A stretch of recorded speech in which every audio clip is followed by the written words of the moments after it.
Okay, thanks. No. Okay, we're on the record. Thank you for coming. This is a regular scheduled meeting of the Montclair Historic Preservation Commission. It is November 21st, 2019. Notice, in accordance with the with the Open Meetings Act, the notice of this meeting has been noticed in the papers, the Star Ledger, the Montclair Times, and the Herald News. And also notice has been posted in the hallway of this municipal building. We are also being live streamed on Channel 34, and we're available, this meeting will be available to view on YouTube. So, Mr. Petto, could you announce the roll? Sure. Chair Bennett? Here. Vice Chair Hyman? Present. Mr. Greenbaum? Here. Mr. Rooney is absent at this time. Ms. Kane-Levy? Here. Mr. Reimnitz is absent at this time. And Mr. Karasik? Yep. And Mr. Connolly is excused this evening. Thank you. We have to approve the minutes of October 24th, our last meeting. I have one thing I would like to, an addition. On this page 2, on line 20, where it says presentation by Conley and Hickey Historic Architects on Oakcroft and Wheeler Street. The first sentence reads, the commission reviewed the presentation and recommended scheduling a public hearing to consider the two districts for nomination as local districts. And this one that I would like to add is the commission scheduled an informational meeting on the proposed districts for November 12th in the council chambers at 7 p.m. Does anyone else have any additions or amendments? No? Would somebody make a motion to accept? The only ones eligible are Ms. Kane-Levy and you, Ms. Bennett. Oh, okay. I move Mr. to Greenbaum, accept the Mr. Hyman were minutes. not here. Wait, was I not here? No. On October 24th. Oh, you're right. Second. All in favor? Aye. Aye. Thank you.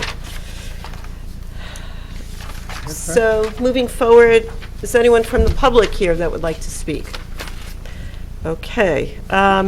Committee reports. Minor applications, 6 minor applications were reviewed on November 5th. It was Pinky Nails Salon on Bellevue for new awning, Lotus Pond for new signage on Bellevue Avenue, New Moon Photography on signage, which is on South Park Street. Also, the Tea Company on South Park Street, that was signage. And then Tinga Mexican restaurant was reviewed for the winter vestibule, that's on Bellevue Avenue, and Powerhouse Tattoo on Bluefield Avenue was reviewed for signage. So going forward, have those all been, are they up on the website yet?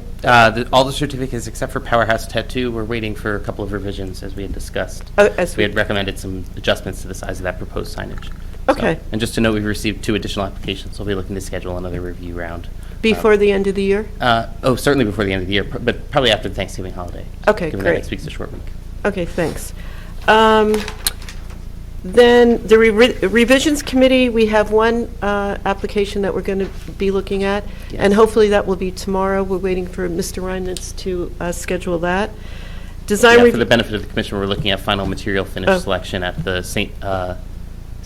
Luke's Church application, the new door and walkway that were reviewed. So. Okay. And then design review and redevelopment, Mr. Rooney's not here yet to give a... I'm on that commission, but there's nothing really to add. Okay. And the education and outreach, I'm going to be presenting a program on historic preservation at Sotheby's on January 9th. It's to their agents within the office. I went to meet with them, and really, most of them had no idea what the historic district was. They didn't actually even know they were in, an historic district. So I'll be doing that on January 9th, and I hope to expand that to speak to more realtors in the West Essex area, which is what we're considered. Mr. Petto, can you bring us up to date on the grant? So Well, two things. One is the 2018 grant, which is for Oakcroft and Wheeler, the CLG grant. We're going through the final closeout phase of that. So the township will be submitting all the documents down to Trenton, and then we'll be getting our reimbursement for the grant. The grant works as a reimbursement of funds, so the township outlays the money, and then the state pays back at the conclusion of the work. And then following that, we're preparing to submit. Oh, well, hang on. They're all starting to bump into each other. So that was 2018. 2019, we were awarded just under $25,000 to do another survey for the estate section. We'll be setting up a kickoff meeting with state historic preservation officials, the township financial officer, and Ms. Bennett. It's really just a logistical meeting, nothing really to discuss of substance at this point, but just how we file paperwork, how we track hours and submit the RFP and those kinds of things. Just mechanics of getting the grant off the ground. Then once we post the RFP, there'll be the selection process, and then we'll go through the survey work once again. So we're still in the early phases of that round. And then the 2020 Certified Local Government Grant and Aid application is due at the end of January. So we're going to start working on compiling that application to do another round of survey work probably as well. So. Okay. And how are we identifying the districts that we're interested, we're making priorities? So we've been using the Historic Preservation Plan element in the master plan as that identification process. The Landmark Nominations Committee has been working through that. It's Ms. Bennett and Mr. Rooney. But any recommendations from fellow commissioners certainly can work through the Landmark Nominations Committee to recommend those going forward. And I think I would like to add that that project constitutes a number of buildings. Certainly, a single building could be done, easier, quicker than a district. So there's nothing to say that somebody else can't write a nomination for a single building. And just what Graham has told us, I just would like to read that a letter addressed to me from SHPO. Oh, no, actually, it's addressed to Graham. I guess I'm copied on it. That the SHPO Historic Preservation Office has reviewed the final submission for the intensive level architectural survey, Oakcroft and Wheeler Street areas, which was received on October 30th, 2019. SHPO finds the product deliverables to be in compliance with the grant agreement, and they have been accepted by the Historic Preservation Commission. Congratulations on project completion. And then it's just a closeout of about 6 things that need to be sent down. Yeah, and that's what I referenced at the top of my remarks on this, is that's the closeout document. So that's all the financial information that we have to transmit down for the reimbursement. Right. And as Graham said, to follow up with you, Caroline, is really what we've been doing is looking at the areas that were identified in the master plan. That was done in 2016. So there's I know, but in what order? Like how are you prioritizing? Well, I think what we'll have to do now. One of the things just to be cognizant of is initially when we first submitted in 2018, we submitted 3 different areas for a survey, and SHPO came back to us and said it was a total of 500 properties, which was far too significant given the amount of funds that we had. So typically, SHPO recommends that we target at a maximum 150 to 200 properties. So that kind of helps to guide a little bit of the selection process as far as size of districts to submit for surveying. So, but this would be a committee that Mr. Rooney and I are on, but you certainly will be able to, Yeah, other commissioners can certainly provide feedback or right. on recommendations. So, but we need to have that by January, so I would think January 20th. Really, probably early to mid-December. We do need to have to have the council enact a resolution certifying the application, allowing us the commission to make the application, or the township to make the application to the state. So we've done that approval at the first meeting in January for the council. That's always a little bit of a tight timeline. The council isn't always pleased that we're rushing that in. So if we can do it at the end of December at their second meeting, that would probably give us a little bit more breathing room to submit all the documentation. And what date is that council meeting? I don't know offhand. I really know. Better than me. I would know. Well, I take calendar. December meetings are... The second meeting would be the 3rd and the 17th. December 17th? Okay.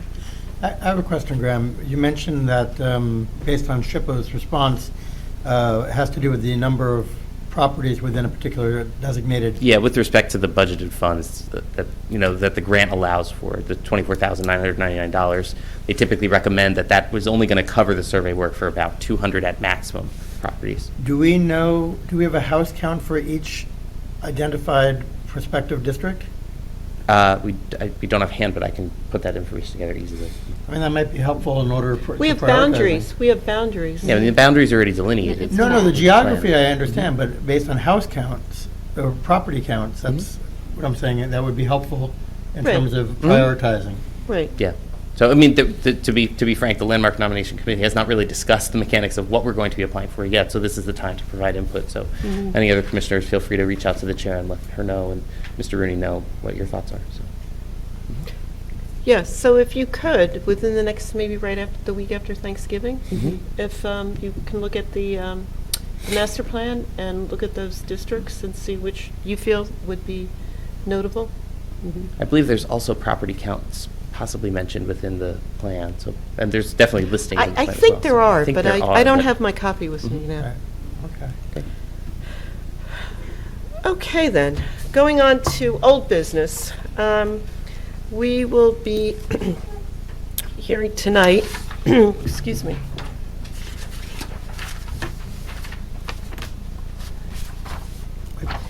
This is the second review of application 2019-33, JP Morgan Chase at 600 Valley Road.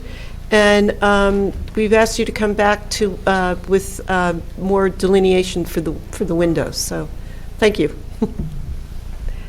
And I think, Mr. Karasik, but did you, We have a new architect tonight. Oh, so okay. he's- Wait a minute, because okay. It's a new day. Could you raise your right hand, please? Do you solemnly swear the testimony you're going to give this commission is the truth, the whole truth, nothing but the truth? Yes. I do. And could each of you identify yourselves in your relationship to the applicant? Gianni Corleone, attorney at Chiesa Shahinian, and John Tomasi, attorney for the applicant. James Lally, project architect at Core States Group, project architect for the bank. Could you just spell your last name, sir? Lally, L-A-L-L-I. Thank you. Thank you. Thank you. The subject property located at 600 Valley Road was built in 1914. The two-story brick neoclassical building is identified as a key structure in the Upper Montclair Historic District nomination report. So last time you showed us what you proposed to do, which was to replace the windows, the 4 existing window areas on the 3rd floor of the rear portion of the building that fronts along Bellevue Avenue. And we had asked for you to come back with alternate window plans. So can you walk us through what you've... Sure. Can we just start? Yes. Okay. Thank you, sure. Chair. So- This? Oh, yeah. Yours. So as you mentioned, yes, we're looking to replace the upper windows at 600 Valley Road. These windows are obviously older windows, steel frame, single pane windows. They're rusting, rotting out. There are portions of the window that are operable, which, you know, the bank really does not want operable windows anymore. Single glaze, as I mentioned, so it's not energy efficient, and no thermal breaks. When we were here at the first meeting, the intent was to replace the windows with windows that were similar to what was done, I guess, years ago on the first floor.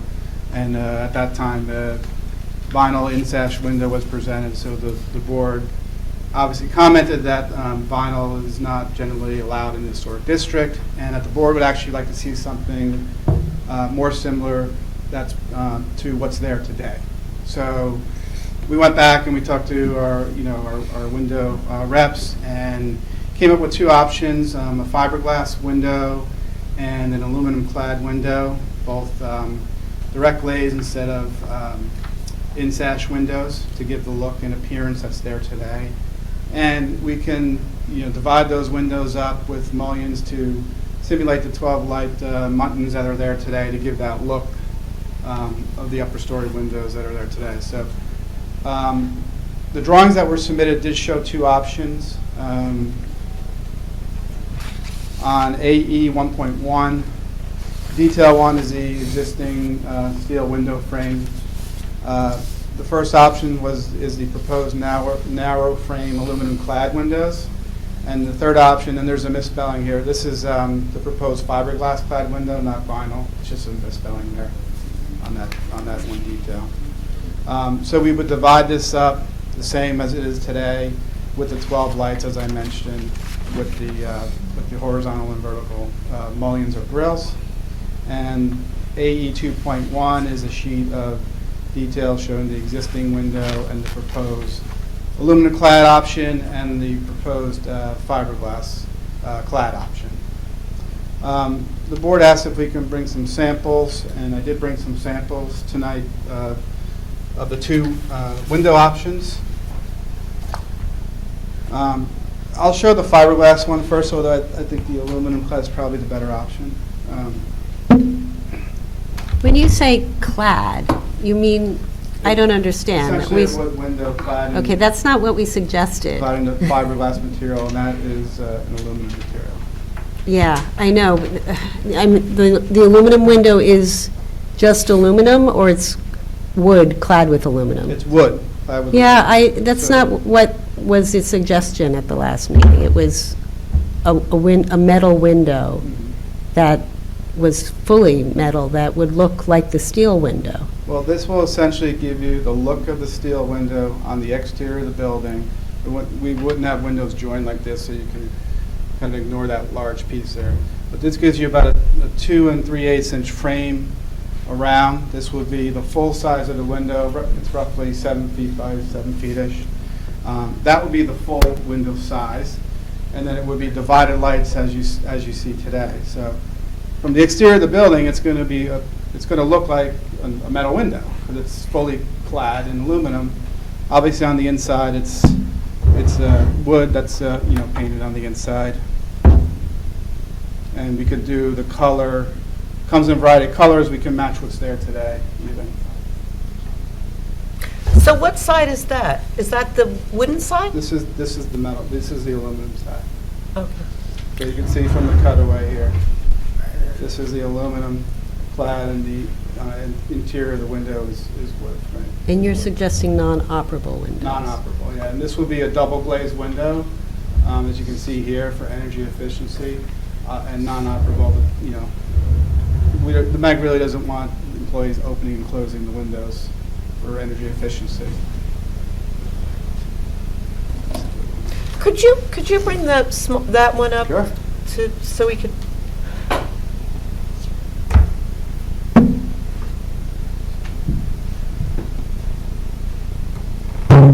And this is the aluminum. Yes. Okay. So, like I said, it wouldn't be two windows molded together like this. Okay.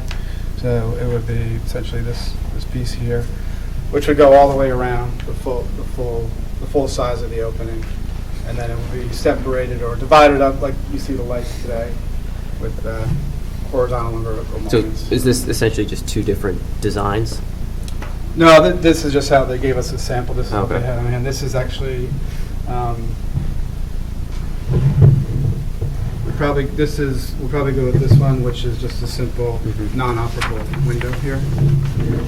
This part here, they do offer it in like an operable window.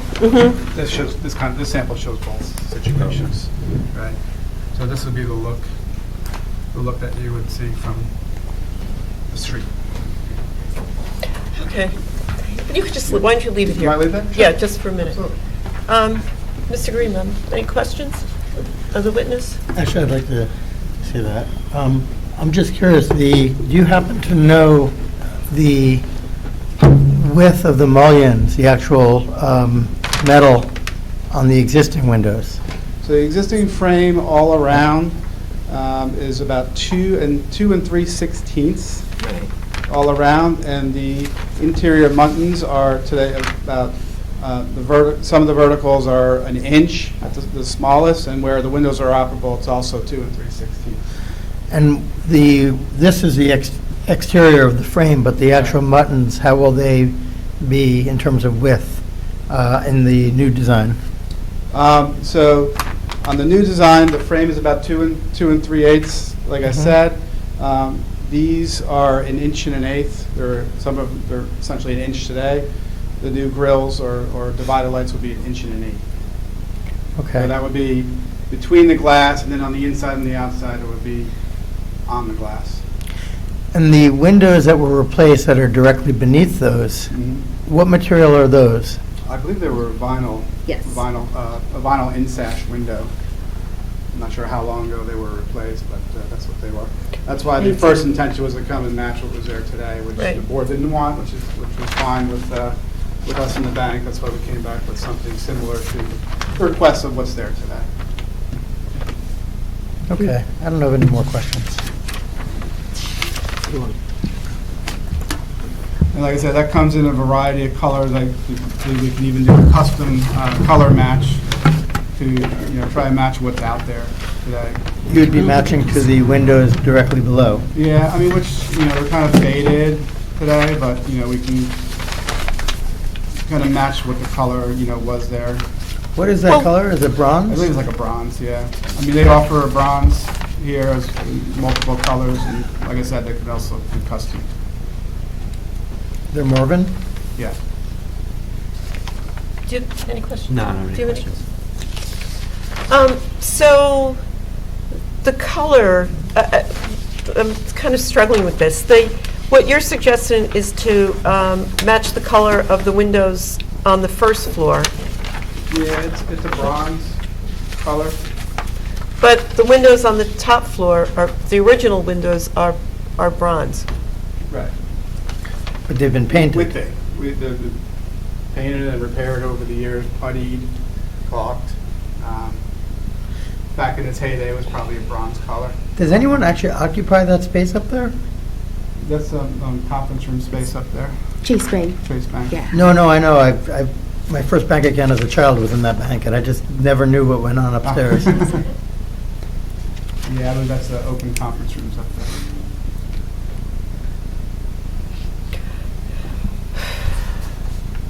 Okay, so the question I have then is the mullions that you're proposing are actually smaller?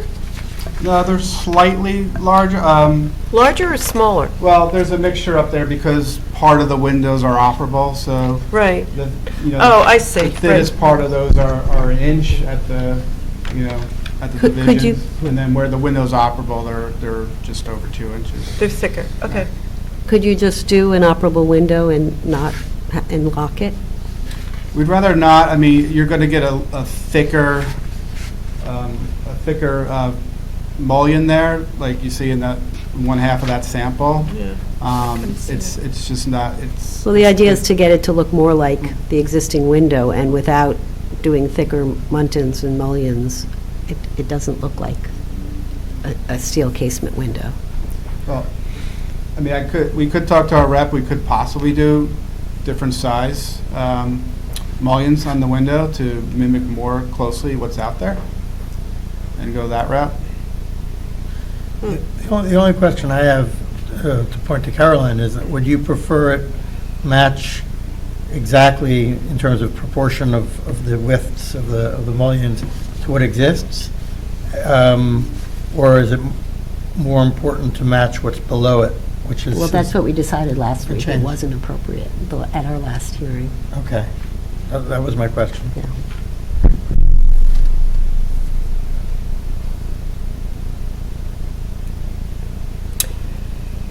Okay, so, would you like to, I guess, any more questions, or no? Wait, I did have a question that came to me. I just want to confirm, just to make sure it's on the record, the new windows, in terms of their placement within the opening, the actual penetration, do we understand and agree that the windows will be stepped back and that they will be, recessed from the face of the building at approximately the same depth? Yeah, we would generally install them where they are today. We wouldn't bring them forward or anything like that. Yeah. Where they are today is the most logical and probably the easiest area to install the new windows. So, yeah, we would look to keep that setback as close as possible. So I would, along those lines, I would make a condition of our comment would be to make sure that the windows are not flush with the facade, but are in fact set back similar to the existing windows, recessed. I think is that what's on the detail on Yeah. AE21? That's on the second page, David. Right, but just in case, they might, in the course of installation, sometimes people take liberties, and I just think it's important to be clear Sure. that that's something because Okay. spirit and intent versus act could be two different things.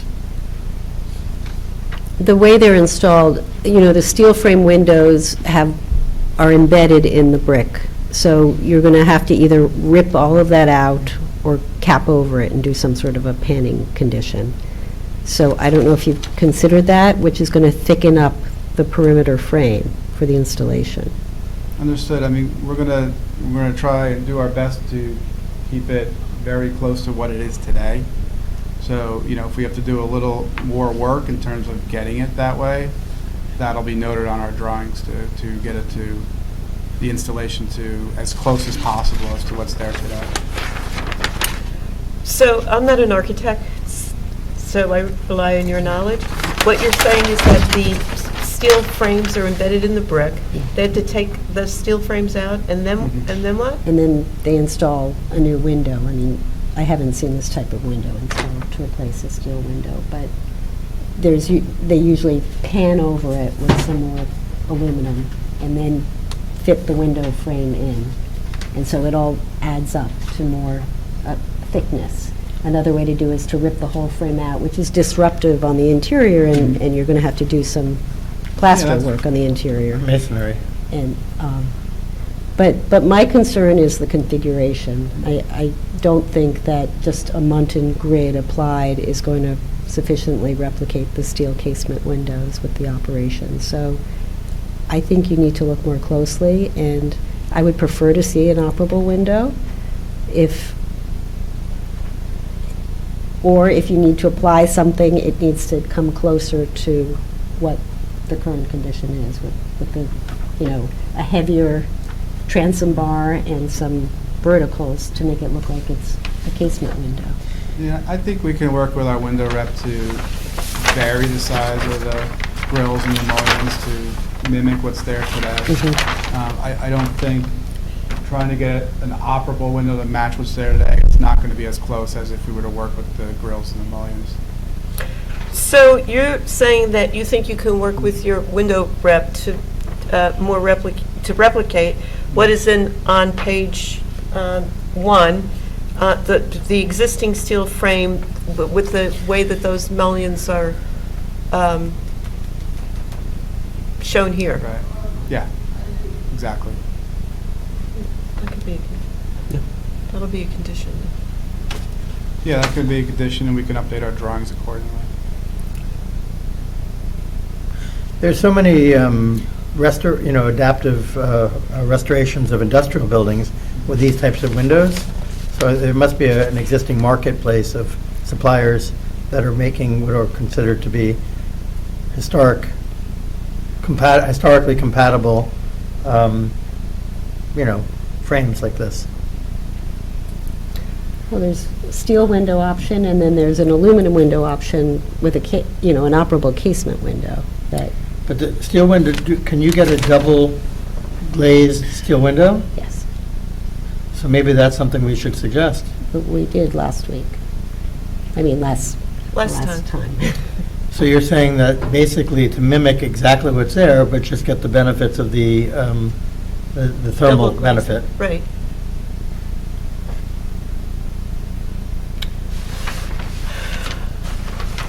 I mean, this is the sort of thing I think that could be worked out in a committee. Right.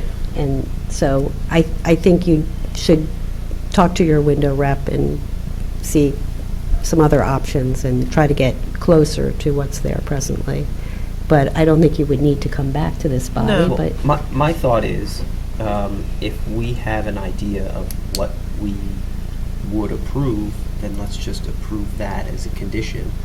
And if they can't do that, then there's the option of of replacement in kind, they don't have to come back here. They just replace what was taken out, get the permit, and it's done. So in either case, they don't have to come back here. So, I mean, there was some talk about operable versus non-operable. There was talk about configuring it to the dimensions of the Right. existing. Let's just iron out what exactly we want as the condition, and then just pass that. So, let's start with operable versus inoperable. Is having an inoperable window a game breaker?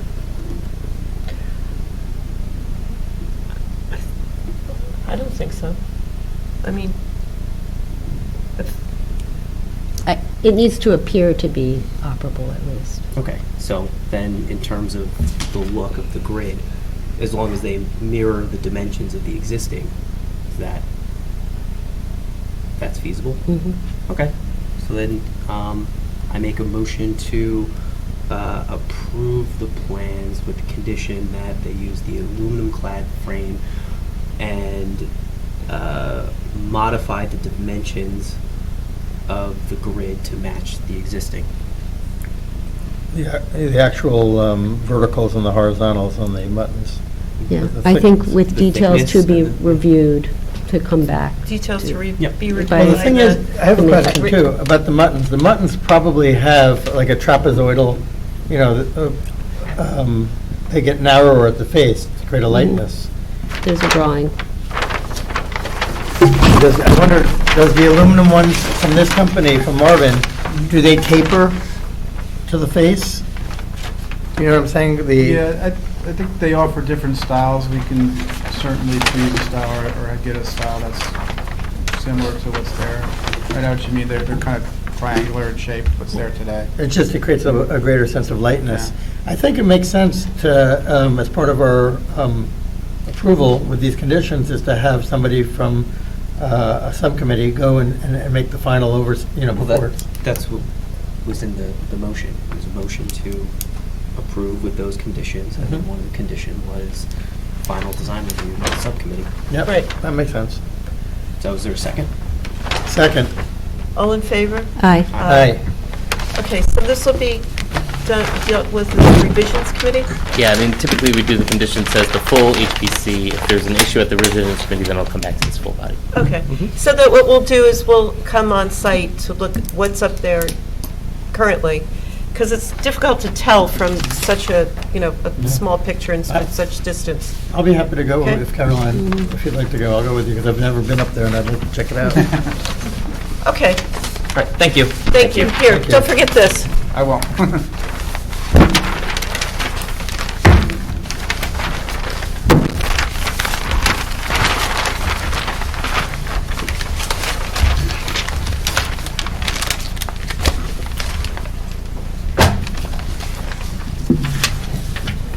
Thank you.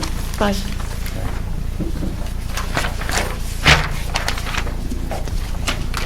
Okay, so moving forward, Graham has put together, it was in your packet, the Historic Preservation Commission actions requiring review for residential landmark properties and districts. So, Do you want me to summarize it? yes. Okay.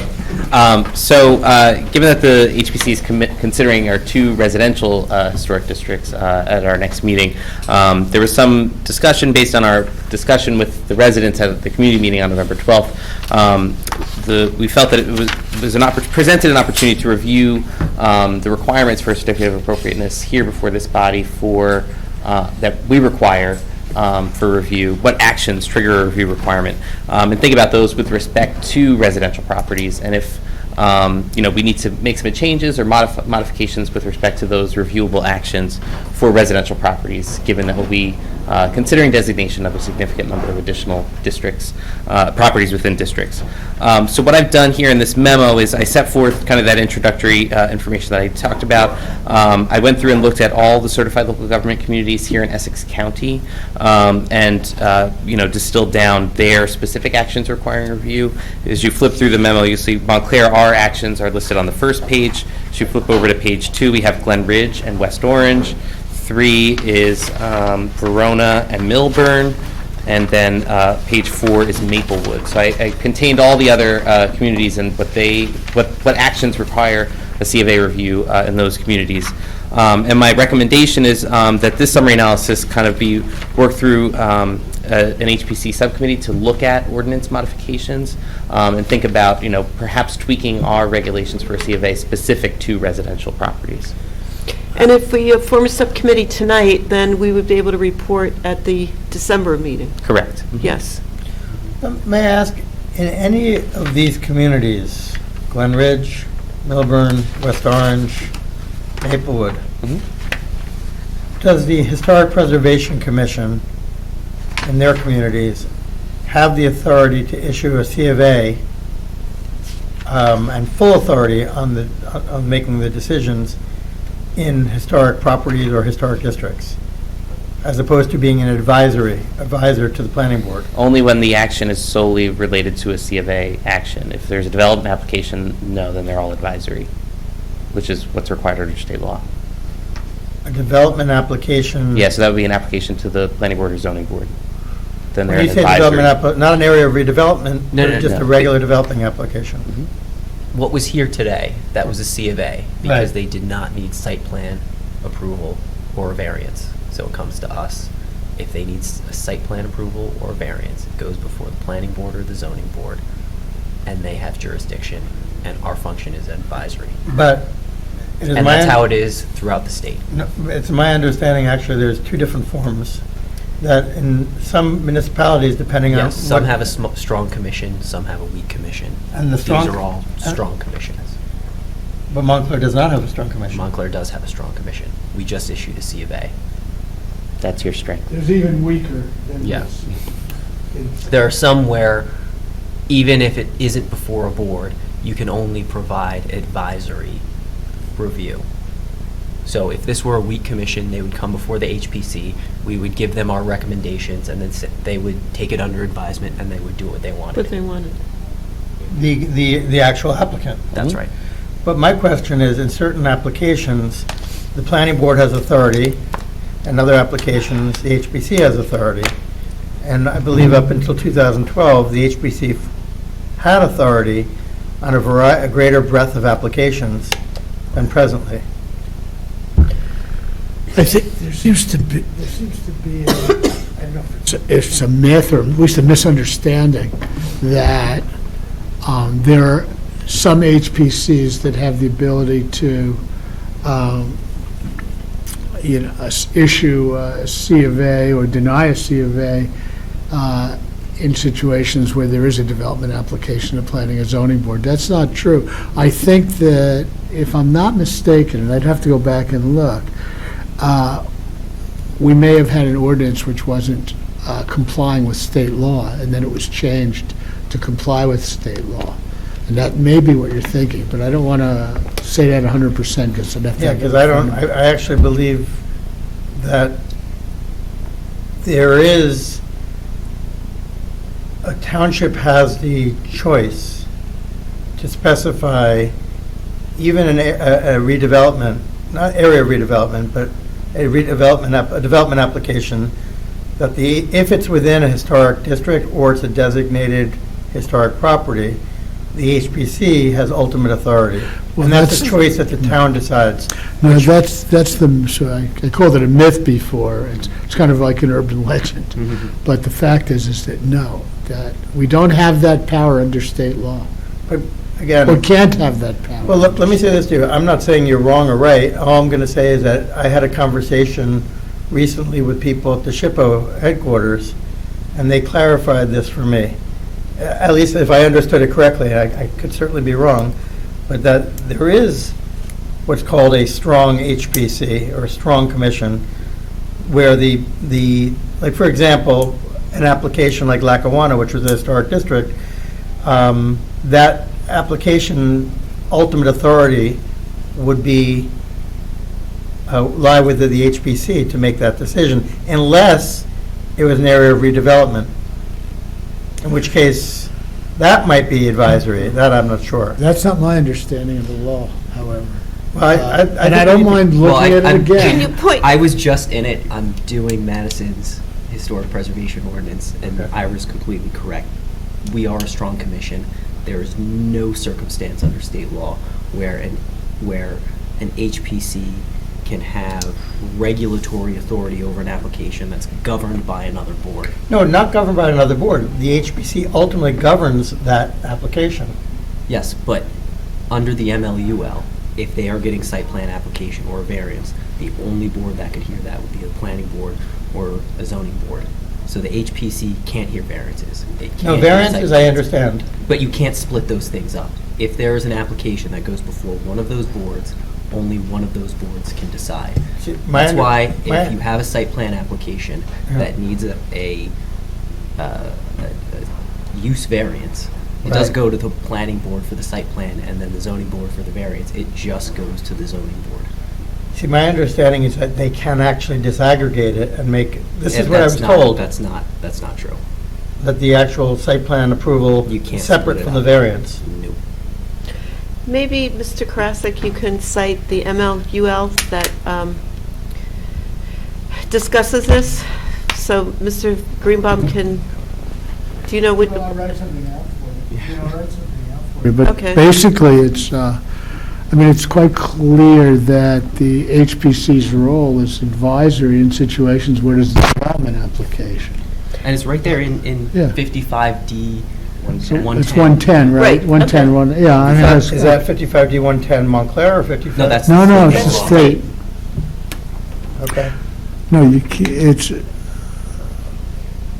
And- this notion's kicking around. It's just wrong. It's just wrong.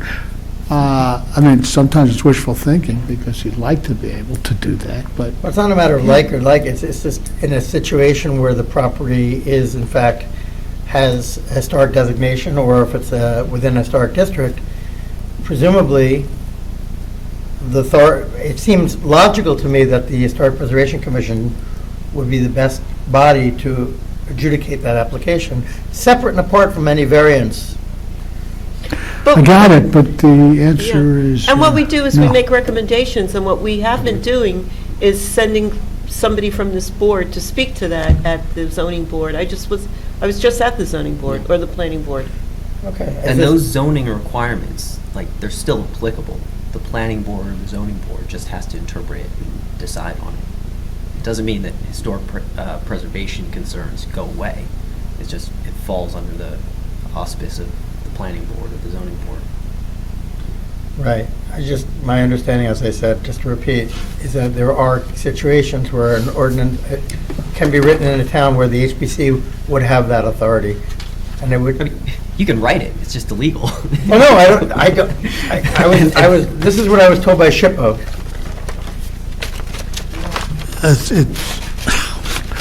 Listen, You I'm know, not Jason's in this. done it from one point of view, and I've done it from the other, and seems very clear to me. I don't believe that it can be done. I think, as I said, this notion is floating around, but a lot of times that you have to be very specific about what's being asked and what's being answered. Well, can you let us know, that apparently there was some change in the law in 2012, and can you just explain to us what that change was?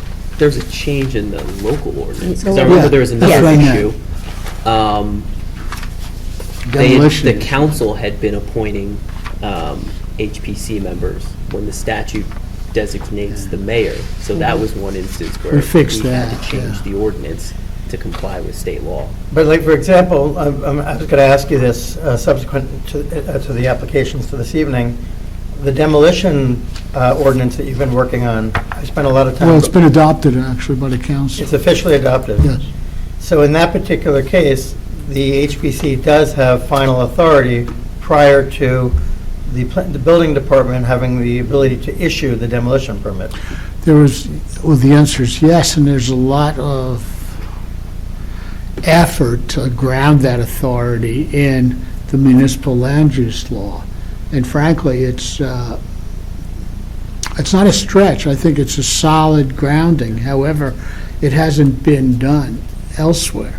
So, I mean, we looked at 111, which gives this board the authority to issue and deny permits on matters which have not been part of a planning or zoning board application. Well, there are two parts. One is, okay, in cases where their applications have been made to a zoning or planning board, and there's an issue of demolition in that application.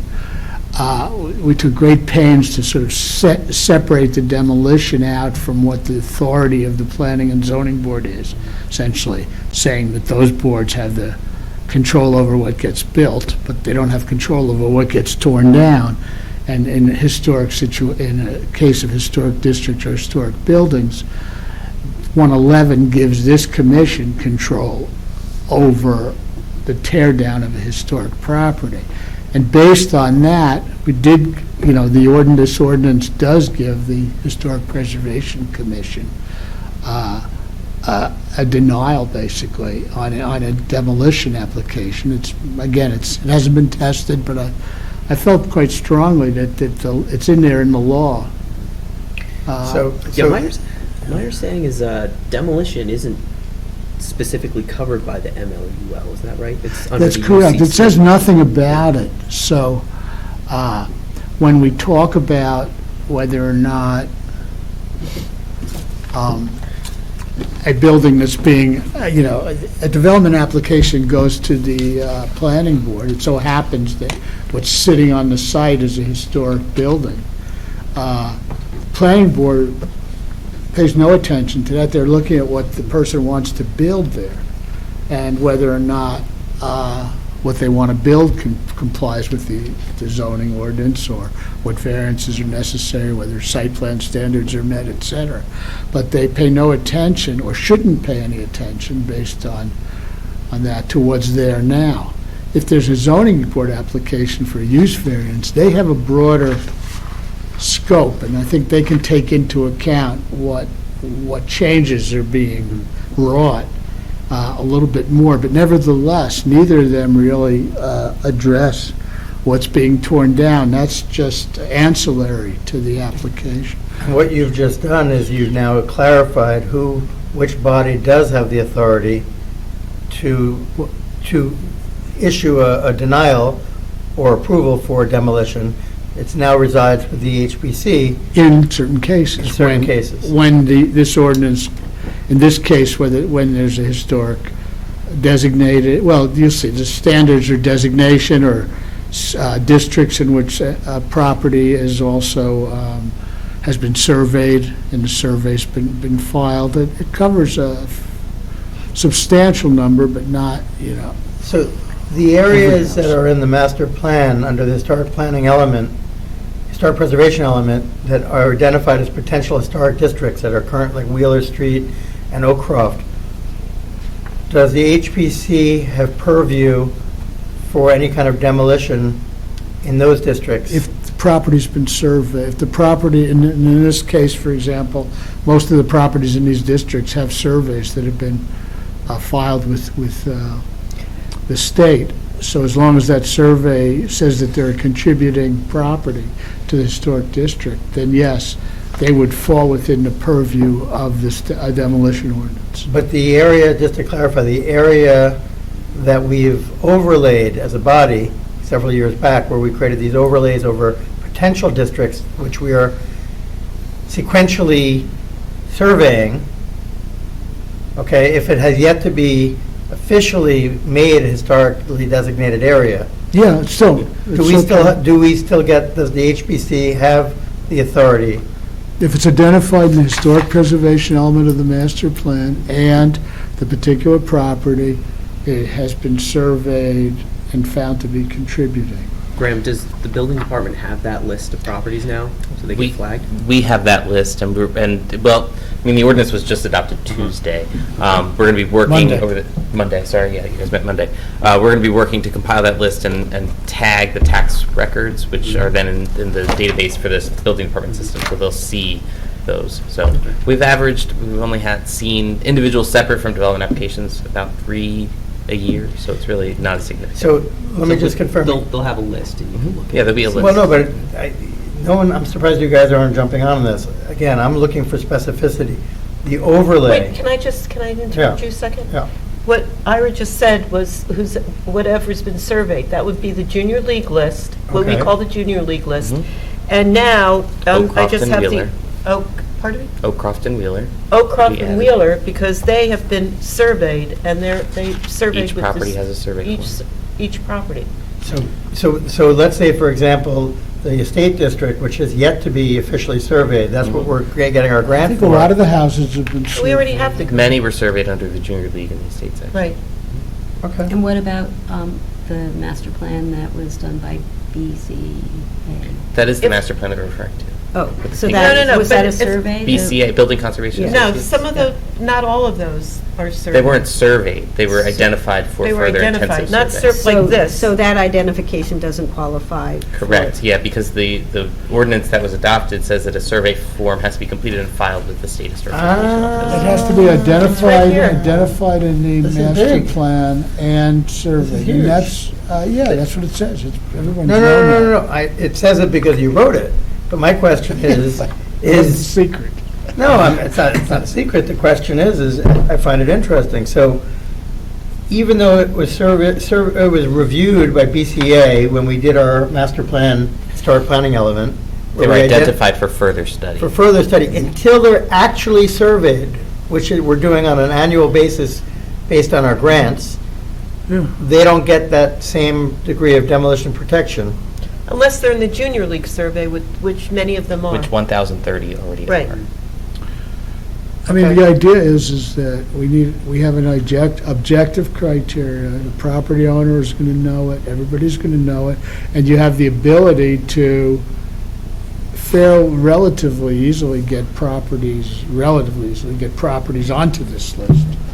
If you feel that there's a property out there that really deserves this kind of consideration, so. So if somebody comes in with an application and that property has not been surveyed, but it's within a district we've identified as potential, do we have the ability then to say, we're going to quickly survey it as a means of protecting you from demolition? Then you run up against the time of application rule, which is, so the answer is probably not. And that would be technically spot zoning to some extent. No, it's there's, Sure. well, yes, I guess you could call it that, but the time of application rule was, instituted as part of municipal land use law in order to actually avoid that type of thing. Being able to change the law after the application's been filed. So just to be clear, the properties on Lloyd Road that have been demolished, had this ordinance been in place, the present one that was just approved on Monday, would that application would have had to come to the HPC, presuming they had been surveyed? I believe so, those houses, Both of those Were properties surveyed. had a survey in the junior. So both this- of those, yes. both of those properties would have Okay. been subject to the ordinance that was just adopted. Which means that the applicant would have had to come before this body and had the application either approved or denied based on their The representation. applicant would have had to, the applicant could have gone to the planning board, zoning board, or nobody, but they'd have to come here before they could get a demolition permit. And you would have the ability to deny that permit. The way the ordinance works is they'd have an appeal to the Board of Adjustment, which is based also upon the municipal land use law, since the municipal land use law gives the Board of Adjustment the power of deciding appeals from this type of determination. And after that, it's the courts. But yeah, your denial would be, subject to an appeal, would be a full denial. Okay. In that case. But that's as strong as it goes actually further than other demolition laws, but it's as strong as you could sort of make it within the framework of the municipal land use, at least as I could find. Maybe somebody will come up with something stronger, but right now, we think we've taken full advantage of the authority that the law gives to this commission. So, Graham, just taking it back to the memo you prepared and this exercise Yes, and thank you. reviewing our criteria, is there something from an internal administrative perspective that you've been seeing, or the building department's been seeing, that has either been missed or is being subject to C of A's that really doesn't need to be reviewed?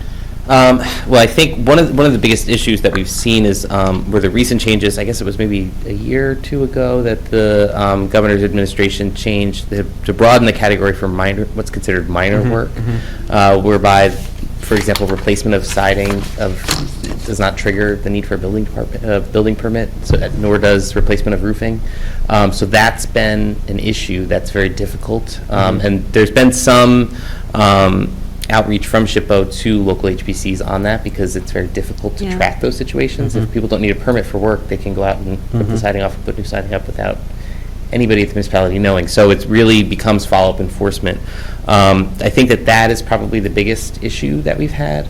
It's difficult because a lot of the work that we have that comes through is, our local historic districts at this time are all commercial districts. So, it's a different level of work. A lot of people need change of use permits for commercial spaces. They need a CO, so they're going through permit processes as part of that. So, on the commercial side of things, we get a lot of permits in for review because we kind of see what's happening with storefronts and what's happening in commercial districts. On the residential side, it's going to be a little bit trickier and a little bit more difficult. The other thing that I think that we find is a little bit tough is homeowners can do their own plans, so it sometimes can be difficult. Obviously, not speaking to anything with respect to historic review at this time, but what we do see from homeowners that they're filing permits to do a small addition or do things, and they can draw it up themselves if they're handy and kind of do that contracting work. So that's been also a little bit difficult for us to kind of review those in context of something like this. I foresee that kind of being a little bit of an issue as well. So that's kind of a broad brush, I'd say. So. Okay. Some, and I did mention this to the chair earlier today, some other approaches that we've seen in looking at some of these ordinances is there are jurisdictions that get very specific with respect to certain regulations to kind of guide design, for example. So the biggest that I've seen is with respect to signage in commercial districts. This steps away from residential, but we've seen separate sign standards for historic districts, saying in historic districts it must be wood or metal, it must be this, it must be that, and what it does is it kind of curves down the need to file applications, because the requirements for historic districts are unique and specific, so that any proposed signage has to meet those ordinance requirements, or they're going for a variance to install different signage that they want. So that I think is an opportunity that the chair, I think, expressed some interest in looking at as well. So that could be coupled with this residential review portion of the ordinance. So again, each of these inserted here, we have our own Montclair, which is our present ordinance. Yeah, so this is all what's currently codified in each of these jurisdictions. So you can kind of see what actions trigger review, and then what actions are, typically they list what it is exempt from review. So we flip to West Orange, for example, and under item 1, it lists those are the regulated activities, and then item 2 lists the in no instance shall the following be considered regulated activities. So those are the exempt ones, for example. So, and most of these ordinances are structured in that manner, where they say what is regulated and then what is exempt. So I guess the recommendation was that we just put together a subcommittee to read through this so, and I'll craft be on some the subcommittee. recommendations. So. I don't mind being on it. I'm very well. Okay, so Oh, Graham. That's the did first you time have I ever any? wanted Did you have any? Get Have you bounced. run across issues with, in terms of lighting fixtures on residential properties? well, so as I said, we have very few. The issue is that while we do have some individual residential properties, obviously enforcement by these things is very difficult. People can change their porch light, by going to Home Depot and buying a new one, Yeah. putting it up. But that is a regulated activity in our current ordinance. So Residential. well, it's in anything, commercial or residential. Our ordinance currently doesn't distinguish between type of historic Residential designated or property. commercial, right. So if you change a light fixture at a commercial building and you change a light fixture on your front porch and you're both designated historic, you both would have to come to this body for that change. So, There's no reason to distinguish. well, that's kind of the question. That's the question. I think that's really the root of the question. I think what the subcommittee kind of needs to ponder here. Do we need to curtail and change regulations for residential properties, or should we maintain those as the same? So once the subcommittee comes to an agreement as to what they believe to be, I think they'll make a recommendation to the full commission, and then we'll discuss. okay, so then the full commission votes and says, yes, we agree upon this, we have a consensus. Yeah, we can draft a new ordinance, and we Okay. can forward that recommendation up to the council. Right, so then it goes to the council, Mhm. and the council reviews it. The council will probably refer to the planning board, because it's a zoning change. Planning board will give their input, send it back to the council, then the council can take action. And to issue the ordinance, how long does it take once the planning board signs off on it? Mr. Well, Krasik probably typically, an knows ordinance that better. gets introduced.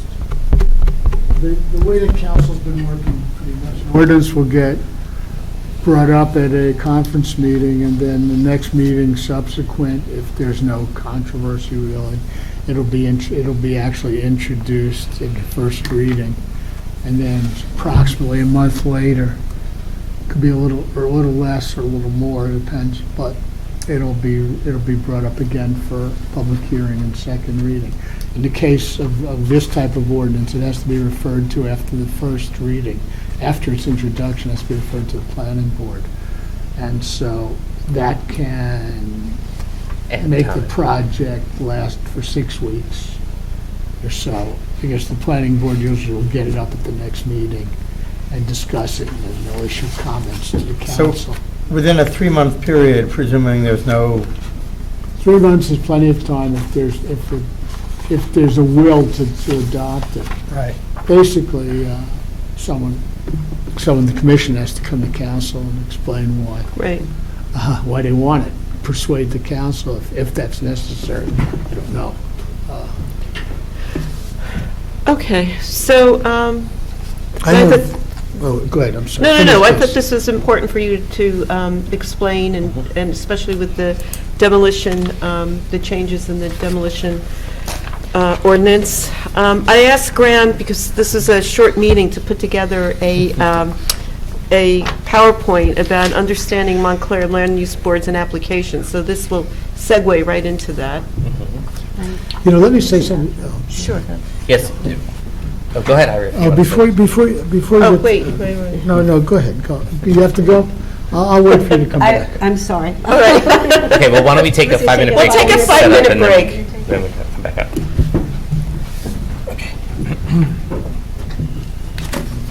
We'll start a discussion.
Sure, it's got perspective.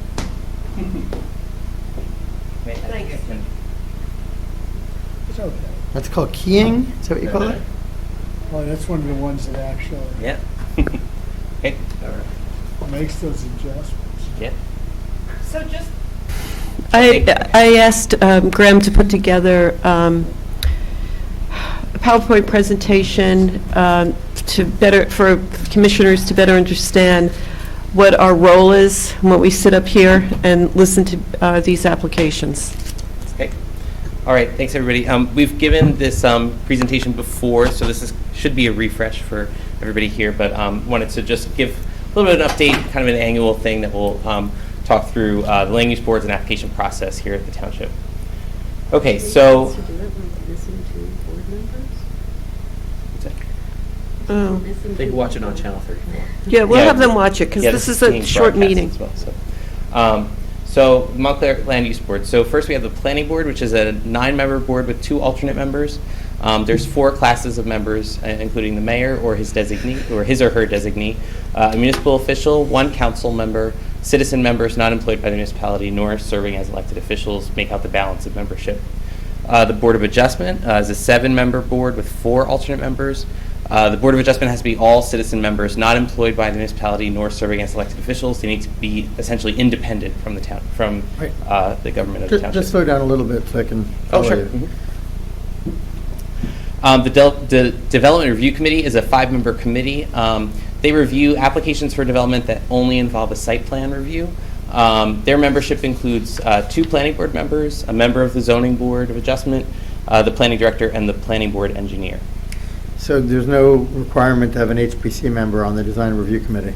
A Development Review Committee, and no. And that's not New Jersey law, that's Montclair. The Development Review Committee is set up. But it is possible. But applications filed for approval at the DRC do come here first for their advisory review as well. So, for seeking site plan approval at the Development Review Committee. So presently, who is on the Development Review Committee? If I'm not mistaken, it's Rooney. It's, Correct, it is Mr. Rooney. Martin Schwartz. Who else? Bill Harrison, the chair of the zoning board. Board Okay. member. And then Ms. Talley and Joe Hewitt, who's the board engineer. And that's it? Mhm. Okay. The Historic Preservation Commission is a 7-member commission with 2 alternate members. There's 3 classes of membership here at the HPC, Class A, B, and C. And presently, we have 5. We're short 2 members. We have 6 currently Six. appointed Six. members. We're We're short missing- 3. Mr. Rooney and Mr. Remnitz. Right, 6. Okay, so planning board responsibilities, which are set forth in the township ordinance and also under state law, are to prepare the township master plan. The planning board prepares, adopts, or amends the master plan, which guides land use in the township. The zoning ordinance, the planning board can propose or make recommendations to the council on all zoning ordinance changes. And that's, as Mr. Krask was talking about the referral of, our potential ordinance changes that we were discussing, that's why the planning board has that referral advisory role to the council. The planning board has jurisdiction over applications for development that involve subdivisions and site plan. They can approve those applications for subdivision and site plan. It's important to note that 1- and 2-family dwellings are exempt from site plan review. Applications for development involving variances and conditional use approval. The planning board can grant bulk variances and conditional use approval only as part of applications for development that involve a site plan. So those are your C variances. So if you have a site plan application that includes a C variance for parking or a C variance for a yard deficiency or something, the planning board retains jurisdiction over those types of applications. So that would be, like Lackawanna would fall into that category. That's right. It didn't go to the Board of Adjustment. Correct, yes. And then redevelopment plans. So the planning board, if they're directed by the council, can prepare a draft redevelopment plan and submit it to the council for adoption. Or if they're not directed by the council to prepare the plan, they'll review the any draft redevelopment plans that are proposed for consistency with the master plan and provide comments over to the council. Okay, I have a quick question before you finish up the planning board. Is there any requirement for members of the planning board to have a particular expertise or a special background to be eligible to be appointed to the planning board? No, but the members are required to attend the New Jersey Planning Officials Training. So they have to go through a training course. So what you're saying is that nobody on the planning board is required to have any architectural training or planning training professionally, academically, in any way, shape, or form. If none of Not that's, prior to the becoming a member and getting the state training, no. but the state training is not an architectural No, education. the That's answer just, then is no, you're right. They aren't required. so you're saying that the body with the greatest degree of purview over land use decisions in our community is not constituted with anyone required to have architectural training. I'm not going to. Urban planning. I'll just say that the planning board, the 6 class 3 members or 4 members are people who don't require any special expertise, and the other members have to be in certain positions, like working, someone who works for the town is the class 2 Yeah, member. class 2. And that person doesn't have to have anything to do with development or planning. It could be somebody who works in the health department. I mean, it's not relevant. But the answer is yes, there's no special training required of anybody else. Or expertise, specialized expertise. That's correct. Okay. But Not they by are law. appointed. So Yeah, they're appointed by the people mayor are and council, so qualified. there It's is a not just review of random qualifications. selection. Right. There is one more thing on the planning board. Yes. It's not on your list, actually. It's almost on your list, but it's not quite, which is that all development in a redevelopment area has to be approved by the planning. File board. subsequent In other words, site plan it's a application. regular site plan application, since it is part of their site plan review, but just to make it clear that in a redevelopment area, the planning board has full site plan powers. Yeah, so essentially that would be so following a redevelopment plan, any redevelopment application to fully build out the site would fall under item 3 on my list here. Application for it would be a site plan application. So the council. Well, I understand that, but it's sometimes. It's not exactly to clear, people. right? So the council confirms, has the authority to identify a redevelopment zone, an area of redevelopment, but it's the planning board that has the authority to adjudicate the application. Council passed a resolution asking for a study. The planning board undertakes a study and makes recommendation to the council as to what should be the boundaries, or if there should be an area needing redevelopment. Then the council can agree with the planning board or not. If it doesn't, it has to Explain why. explain itself in detail, essentially. And that's how an area redevelopment gets created, in need of redevelopment. But the council ultimately has the authority to yay or nay an area of redevelopment, whether, Yes. can the town council actually initiate it independent of the planning board? Yes. They can. In fact, either can initiate it. The council can initiate it, pass a resolution asking the planning board to study the following blocks and lots. Right. But then at the end of the day, the final decision, the final authority for an applicant in an area of redevelopment is the planning board. No, wait a minute, no. The planning board has site plan approval, but if an applicant. The redevelopment plan essentially outlines the rules and regulations of the area. If an applicant complies with the Right. redevelopment plan, the planning board doesn't have a lot of discretion Right. as to what it can do. Okay, thank you. Okay, next is the Board of Adjustment responsibilities. So the Board of Adjustment, they hear appeals of decisions made by the administrative officer. So whenever a party believes the administrative officer has made a mistake in enforcing the zoning ordinance, they can appeal the issue to the zoning board for interpretation. The Board of Adjustment also interprets the zoning ordinance and the zoning map. So they hear and decide requests for interpretation of the ordinance or the map. Applications for development, they can hear C variances. So these are bulk variances, predominantly for 1 and 2 family dwellings. So this is your porch additions, your front yard setback, your rear yard setback for 1 and 2 family dwellings. Applications for development, they can hear requests for D variances. D variances are the toughest variances, and these are significant deviations from the requirements set forth in the ordinance. There's 6 different types that are applicable here. Actually, only 1, 2, 3, 4, 5 of these are applicable here in Montclair because we don't have a floor area ratio requirement. So the first is a use variance or principal structure in a district regulated against such use or building. 2 is an expansion of a non-conforming use. 3, a deviation from the standards for a conditional use. 4 is the increase in permitted floor area, which is not applicable here in Montclair. 5 is an increase in the permitted density, residential density. 6 is the height of a principal structure that exceeds by 10 feet or 10% of the height permitted in the district. So these 6 examples of variance types can only be adjudicated by the Zoning Board of Adjustment. They cannot be adjudicated by the Planning Board. So if any application triggers one of these types of variances, the entire application, including the site plan component, go over to the Zoning Board for jurisdiction. And then applications, and then that my last line down there, that notes that subdivision and site plan applications where a D variance is required. The Planning Board hears most applications for subdivision and site plan approval. However, when there is one of those 6 D variances, the Board of Adjustment takes jurisdiction. So let's say an applicant has a project, a large commercial project, and they feel that they're not going to have as good a chance with the Planning Board as they will with the Board of Adjustment, just based on They throw the... in a D variance. So they throw in a D variance to trigger the elimination of the Planning Board Yep. strategically. So it's a tactical move. Yeah, Okay. standard operating procedure. If you think that.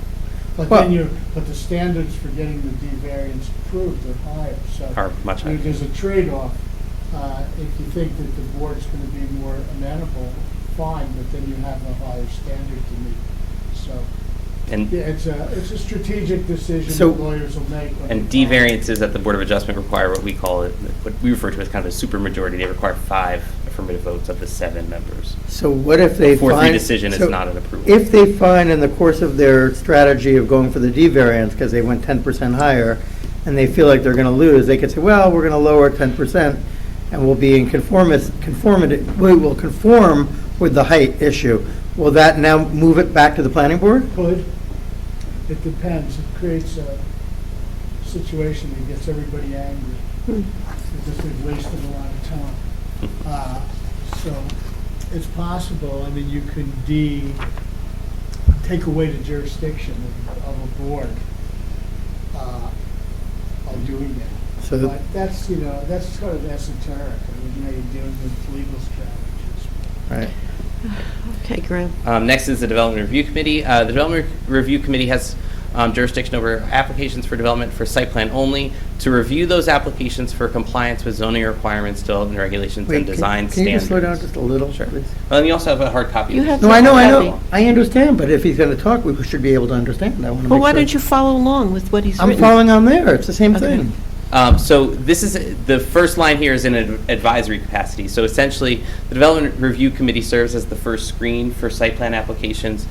They review for compliance with zoning regulations, development regulations, and design standards, and provide feedback to the applicant on their compliance. They may make recommendations to applicants regarding those standards.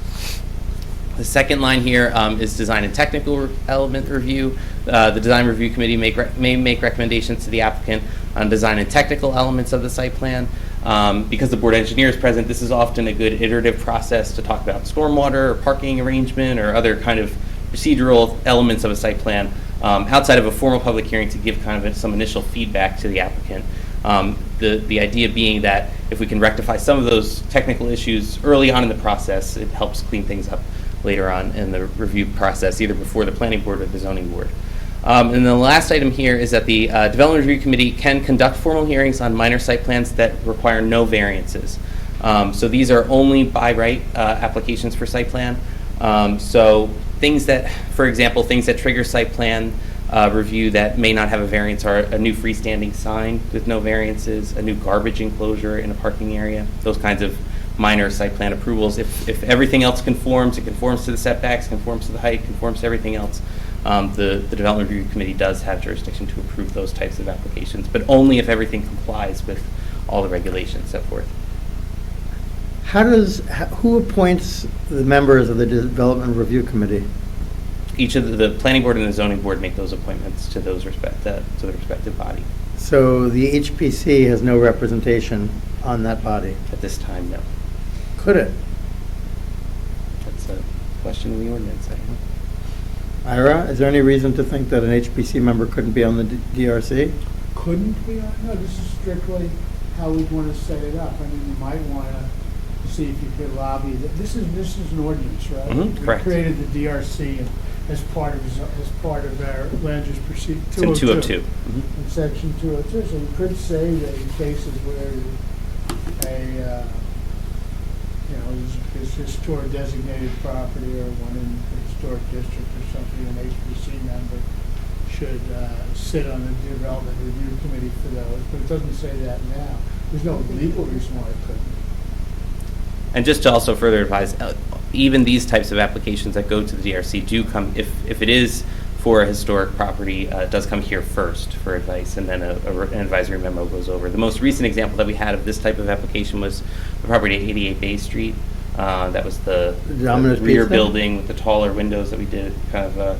Oh, that Mr. residential Guadagnoli. building? That Yeah, residential house? building at the rear, correct. Quick question on the DRC again.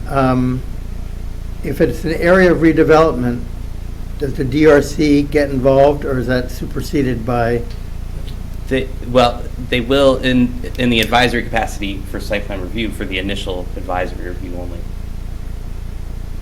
But they're they not- will. There's no decision making there, but they can give advice or input to the applicant regarding technical elements. I mean, the purpose is to sort of, clear up a lot of stuff and tell an applicant, I know in other towns, but I think they tell an applicant, look, it's not gonna fly, you want to have 6 stories, maybe 5 stories might fly, 6 never will fly, don't even bother.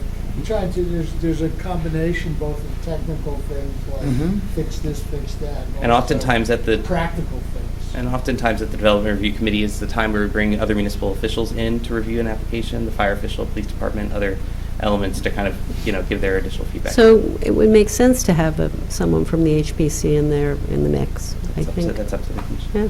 Well, again, let's go back to the fact that neither of the other land use boards have people required to have architectural or planning formal training or professional training. So in both cases, I find it very odd that the bodies that have jurisdiction potentially don't have the insight and qualifications to most effectively evaluate the application. Okay, yes, that's the way it is. That's your personal opinion, and I understand it, but I'd like to get through this tonight. It's 9 o'clock already. Believe it or not, that's probably the most important issue that we have to discuss. The legislature decided that these boards made up of citizens and they have the ability to hire professionals to advise them, so that planning board can hire an architect, a planner, this board can hire. And they have. And that's how it works. And the legislature decided, except in specific cases like the HPC, Right. which is that the citizens and the local governments have the choice of who they want to put on. Could the town? That's a choice. Could the town make the choice to have an ordinance that says our planning board must be made up of A, B, and C, kind of like? We can't change the criteria. I'm not saying we change the states, I'm saying can we? You can't, because it has to be consistent with state law. But to We have can't someone on the add- development committee. We can't do requirements for a member that are not in the state law. So the answer is basically no, we can't. You can't say half the planning board members have to be architects or anything.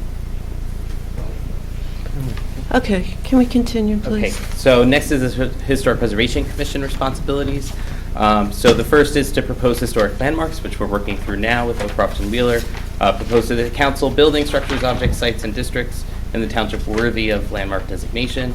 The HPC has responsibility for the HP element of the master plan. They make recommendations to the planning board in preparation and periodic updating of the preservation element of the master plan. It's important to note that the element of the master plan, the physical document, is adopted by the planning board. It's not a document that's adopted officially by the HPC, but you recommend to the planning board to adopt that document. Zoning ordinance, the HPC has the ability to make recommendations to the planning board and township council on historic preservation implications of any proposed ordinance change or any other ordinance changes. Applications for a certificate of appropriateness. This commission, as a strong commission, has the ability to approve or disapprove applications for a C of A. And for applications for development with respect to historic zoning district sites or properties identified in the historic preservation element, the commission provides advice on those applications to the respective adjudicating board, be it the planning board or the board of So adjustment. to clarify again, going up to the second from the bottom, applications for certificates of appropriateness, we have approve or disapprove applications unless there's a site plan involved. Correct. A site What? plan or a variance. Well, there are no, a certificate of appropriateness only exists. Yeah, only is triggered by those certain actions. Applications. Wait, so- say what you're saying? I'm sorry, So you both were I talking. think if we just keep going, because now I talked about through the types of applications and what each of those triggers, you may get some answers in the next couple of Okay. slides. Here we have the different types of applications. So an application for development, By the way, I'm application. sorry to Oh, sure, interrupt go you. ahead, go ahead. We now add this demolition permit to the Yes, yes, so HPCC. this has to be updated too. That wasn't on there. On the previous slide, yes, that will be By the added. way, to that this. ordinance takes effect 20 days from Monday, so it hasn't taken effect. Oh, okay. Does that mean if somebody comes in with an application before the 20 days, that they would be grandfathered? That's correct. No, what? Yeah, So, actually. But nobody's coming in. It's 20 days. Okay. The types of applications that we have, application for development and an application for a certificate of appropriateness. The first, an application for development, is the application form and all accompanying documents required by ordinance to the planning board or zoning board for approval of a major or minor subdivision, a site plan, plan development, conditional use, zoning variance, or to direct the issuance of a permit. And only site plan applications of this little list require a referral over to the Development Review Committee for that initial advisory review. what is a conditional use? A conditional use, those are the certain types of uses that are conditionally permitted in a zone. A great example is churches are a conditional use in residential zones. Got it. So they're allowed to exist, but there's a number of conditions that must be met. Has to be a lot of a certain size, the street has to be a certain width, they have to provide X number of parking spaces, all these kinds of things. So those requirements must be met in order for the use to be permitted in that zone. Thank you. If you want to deviate from that, you make an application To the zoning board, yeah, because if we deviate from a conditional use Because it's a standard. D variance. Okay, application for development, the time to act. After an application is deemed complete, the planning board must act on an application within 45 days for minor subdivision site plans, preliminary major site plans of fewer than 10 units, or final major subdivision site plans. 95 days for preliminary major site plans of more than 10 dwelling units, and failure of the board to render a decision within the stated time period shall constitute a favorable decision to the applicant. So it's important that the board work through these applications and start their proceedings. Board of Adjustment must act on applications within 120 days for all applications. Failure, again, but in this case, by the board to act within 120 days constitutes a favorable decision to the applicant. And this is right from the municipal land use law. Applications for development, referral to the HPC. So the Planning Board and Board of Adjustment shall refer to the Commission every application for development submitted to either board for development in historic zoning districts or on historic sites designated on the zoning or official map or identified in the historic preservation element, except applications that only involve changes to interiors and changes not visible to the public other than relocation or demolition. So if an application only involves a change to the inside of a building, we see those typically as a use variance. So we've seen a store want to be used for office space, for example, with no exterior changes or no other changes to the site, or changes not visible to the public. Examples of this include, we've had a couple of applications in potential historic areas for a deck addition on the back of somebody's house. We haven't referred those here because that's not a visible change. But if it was a corner property, for example, we would refer it here. This referral shall be made when the application is deemed complete or is scheduled for a hearing, whichever occurs sooner. Failure to refer the application as required does not invalidate any hearing or proceeding. The HPC may provide its advice, which shall be conveyed through its delegation of one of its members or staff to testify orally at the hearing on the application and to explain any written report which may have been submitted.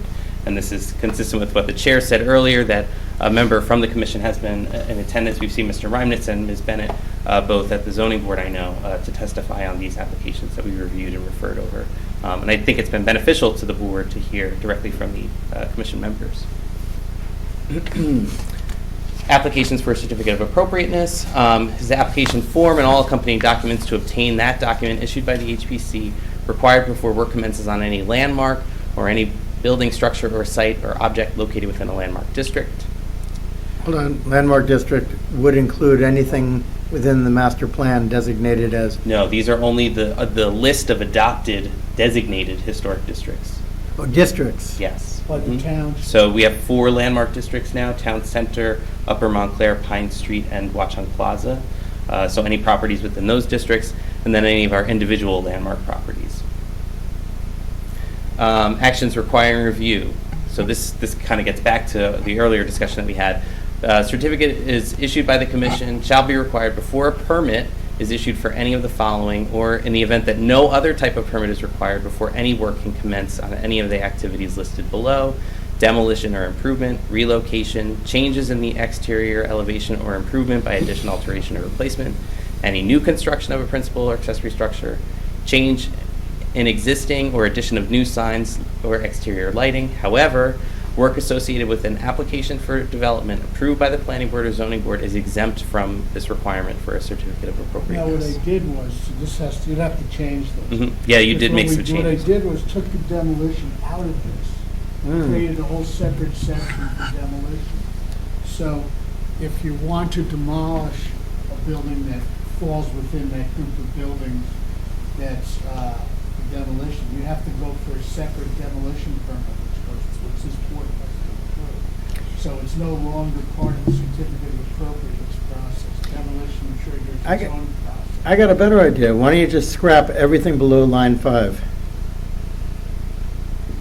Oh, you can't, that's just, that's the state law, that's what we're saying now. Well, that's where you and I have to confirm that. That's the part that I question. Well, I'll let Jason arbitrate. No, that's fine, but you said you were going to come back to us on it. I know, I thought we'd gotten past that. No. All right, we're gonna come back. I mean, Okay. you're our attorney. Okay, so can we just go forward? It's It's been, critical. no, it's already been explained to you, Mr. Greenbaum. So why don't we come back to it, or continue this after this meeting? Anyway, you should do Okay. I'm not sure you appreciate what's going on. Okay, so the following actions are not required for review for a certificate of appropriateness. So a certificate is not required when an applicant makes any changes to the interior, changes not visible to the public other than relocation or demolition, and in instances of repair or exact replacement of any existing improvement, provided that the work does not alter the exterior appearance. And then it has this nice list of 7 items that are activities that are permitted as repairs, which includes identical replacement of existing windows and doors, repairs of windows and doors, maintenance of existing roofing material, structural repairs that don't alter the exterior appearance, painting. There's a whole list here that's also available in your materials. Applications for a certificate of appropriateness. This is an important section. Emergency repairs. When a landmark or a building, structure, or object or site located within a landmark district requires immediate repair to preserve its continued habitability and/or the health and safety of its occupants or others, emergency repairs may be performed in accordance with township codes without first obtaining a C of A. Under such circumstances, the repairs performed shall be only such as are necessary to protect health and safety of its occupants or others, and/or to maintain habitability. A request for the Commission's review shall be made simultaneously with the onset of the emergency work, and no work in addition to the emergency repairs shall be performed on the structure until an appropriate request for approval is made. Okay, so then I've put together this handy little HPC review matrix. So this kind of talks through our application types are listed out on the left side, and then different types of historic designation across the top, and then it explains within the body of the table whether an HPC review is required. So moving down the table on the left side, the first is applications for site plan, application for development for site plan. Then the first column, if there is no historic designation, there is no review requirement by the HPC. Moving over to the right, if the property is identified as a potential historic resource in the historic preservation element of the master plan, yes, there is an HPC review. It's an advisory capacity as enabled under 347-142. If the property is on the New Jersey Register or the National Register of Historic Places, which is also contained herein in the historic preservation element, yes, it's an advisory review, and also same for a local landmark. Applications for development, same that include a variance, have the same criteria set forth for the 4 different categories. And then a building permit, including facade improvements and demolition. No site plan, no variance is required under that building permit. There is only historic review required for local landmark properties or local landmark districts. Okay, and then two last slides, just kind of a refresher that we get from SHPO every year. Keys to being a good HPC commissioner. Always reference guideline standards and avoid personal opinion. Comes from the State Historic Preservation Office. Commissioners should remain objective. If a proposal is inappropriate or incongruous, deny the proposal. Refrain from redesigning the project for the applicant. Only use facts to support your decision making. Keep all conversations public during the meeting and avoid all side discussion. Disclose all personal conflicts of interest. Don't use a conflict to avoid an application.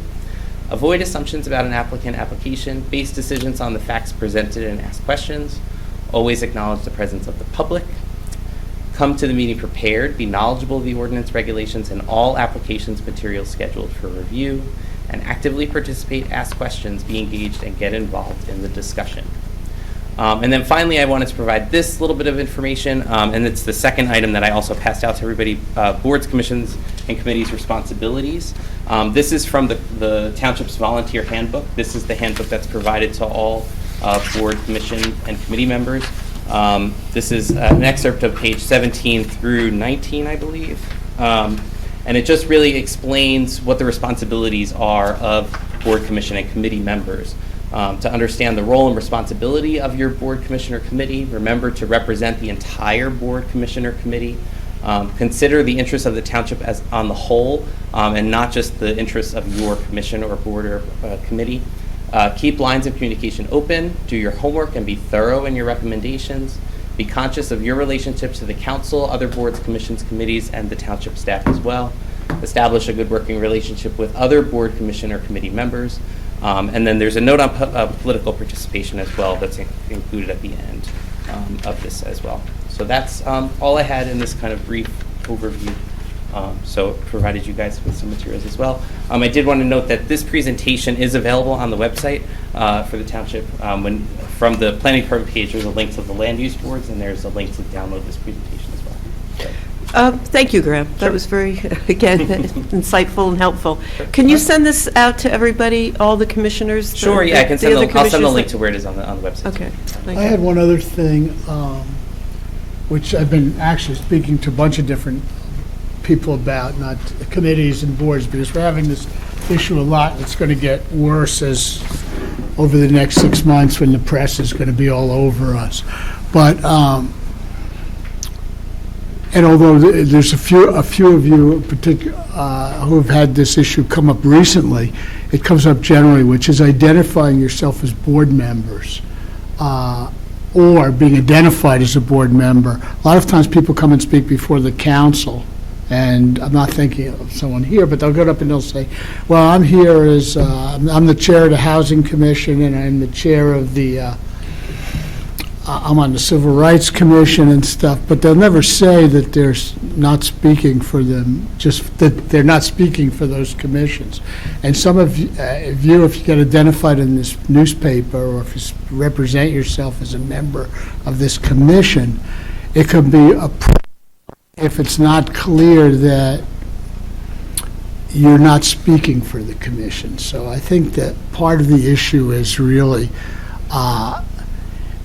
particularly I know I'm thinking of a few of you here who've been involved in public issues. That's fine, the public issues. But you have to really try not to be identified or as a member of the commission in that, or if you are identified, to make it clear that you're not speaking on behalf of the commission, and that's solely to identify as identification for you. I'm sounding a little confused, but I'm thinking in the newspaper you'll see a list of people's names, and they'll say Harvard University for identification only. It's that kind of thing here, because I think there's a lot of confusion about whether or not the commission is actually taking stands in certain, both public issues and sometimes in front of the council. I mean, any one of you can get in front of a council meeting, and most of you have at one time or another. and give your opinions. And if you want to say, I'm a member of the Historic Preservation Commission, fine, but you got to say, but I'm not speaking for the commission. You really have to stress that. Now, there are times when you will be speaking for if the commission has, as a group, has said, David, I want you to go to council meeting and tell the council we'd like this statement to be made to the council. Then get up there, I'm here, and I'm here on behalf of the Historic Preservation Commission. They authorized me to make this statement, and here it is. And that's fine, but it has to be something which the commission agreed to. Otherwise, you have to make it clear, and don't let it just be ambiguous. In other words, you have to take an proactive stance to make it clear you're not speaking for the commission. And it's going to get worse because you're going to have, with the elections coming up this year, council elections are coming up in May, the papers are going to be all over and are be probing people and trying to create controversies, which is what they like to do because that's how they come up with make stories up. It's very important that any of you, if you're speaking on your own behalf, make it clear. And this is the same speech for planning board members, the same speech for civil rights committee members. I think, I don't know if there's anything else you want me to say about it? Chair? No, I think you've been very clear. Thank you. Yeah, I'm sorry to hammer it, but what ends up happening is the people get pissed off. Then you hear from the council, what's the commission getting up there? And it's not the commission, it's individuals. And individuals have that. You're all citizens of this town, and you have rights to participate. But the other thing I have to say, by the way, is if you do take public stance on things, it could and most likely will disqualify you from acting on any application involving that particular property or application. I know often, it's not going to come here, so it's not an issue. But for instance, and I could say if Lackawanna came back to this board for some reason, some of you might have a conflict problem, although it's been here and gone. So nevertheless, Okay. But I don't want us to sound like I'm discouraging you from getting involved in public issues. I'm not doing that. I'm not suggesting that. Okay, thank you. Okay. So, our next meeting is December 10th. It's going to be a very important meeting. It will be It starts at 7 p.m., just as a reminder. Right, yes, it starts at 7. What's important? I just don't know what's on the agenda. We have scheduled the 2 public hearings for the Oh. Oakcroft and Wheeler For Street designation. Oakcroft and Wheeler, which will take place in the beginning of the meeting, and then as Oh, Graham okay, is that's when it is. at 7 o'clock. Correct. And then Graham has told me that, I think, what you say, 4 or 5 applications, so, Yeah, depending on what we see in the next Eek. couple days. wait. So everybody really needs to read what the applications are, come prepared, and also come prepared and understand what it actually means to be an historic district, because I know people that weren't here at the last informational meeting, there are going to be questions, and, we've answered them to a large degree. Graham has done a great job to put everything up on the website. We also have up on the website most frequently asked questions, so people really have to be prepared and know that. It's when they come. Did you say to the December next meeting. 10th? Tuesday? December Yes, 10th, Tuesday it's a the 10th. Tuesday. Okay. 7 p.m. Right. Okay. Yeah, and everything's online. It's montclairnjusa.org/Oakcroft Wheeler. And there's links to download. I've posted everything up there, even the public notices I've posted. So everything's up there to download. So. Right, and Graham said... Including the frequently asked questions. Yes, and you just sent out the letters to the property owners today, I believe? Yes. No, they were postmarked, yesterday. Okay, so... Yeah, and the notice was in today's Montclair Times. Right, so we expect, if there's any indication from the last meeting, we expect to have a good group of people here And I expressing just their want to opinion. thank the staff in our office for helping mail 215 Great. stuffing 215 envelopes and mailing those all out. So Right. thank you to the rest of my colleagues in my department. Those are all the properties within the districts? Yes. Yes. Or proposed districts?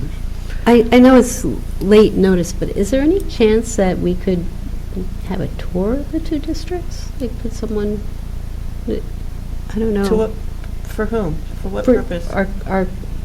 us, so we know what we're. Maybe we can make looking at. arrangements Yeah. with Grace, with Ms. Renner, Yeah. to guide us. It would be Just send me an useful to- email tomorrow. all Okay. right? Okay. Again. All right, so do we have a motion? Motion to Adjourn? Second. All in favor? Aye. Aye. Good, so we have a council meeting the 3rd, this meeting the 10th, and then the council meeting the 17th, 3 Tuesdays in a row.